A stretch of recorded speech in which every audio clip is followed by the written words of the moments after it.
এগুলো হচ্ছে অবস্থা, এগুলো হচ্ছে প্রতিদিনের কাজ।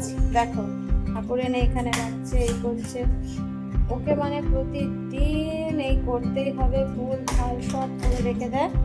ওর বাবা স্নান ধুতি করে বসেছে রাত্রিবেলায়, এই যে এই মন্দির এনেছে, সেট করে দেবে।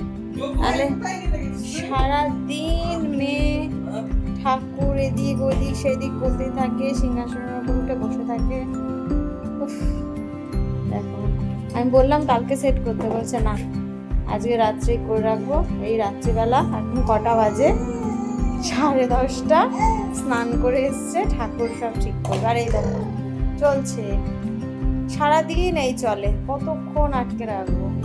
যার জন্য এটা আনা।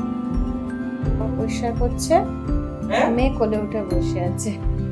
তো বদমাশি করিস না, তোকে ওই জন্যই তো বকি আর সাদা কাজ হচ্ছে না। ঘুম নেই। হ্যাঁ কিরে, আমাদের মন্দির বেশ সেট হয়ে গেছে, দেখুন বেশ সুন্দরই লাগছে। শুধু উপরে লাইটটাও সেটিং করেছে, পেছনে লাইটটা সেট করাই ছিল। আর বেশ ভালোই স্টোরেজ আছে, দুটো ড্রয়ার আছে, আর নিচে বেশ শোকেসের মতো অনেকটা স্পেস, অনেক কিছু রাখা যাবে। বেশ ভালো লাগলো আমার মন্দিরটা দেখে। অনলাইন দেখছিলাম, তবে ওর বাবা এমনি কিনে নিয়েছে দোকান থেকে। দেখুন তো কেমন লাগছে। এবার পুরো সেট হয়ে গেছে, ঠাকুর দিয়ে ওর বাবা সাজিয়ে দিয়েছে, যাতে কালকে সকালে আমার চাপ না হয়ে যায়। কেমন লাগছে একটু বলুন।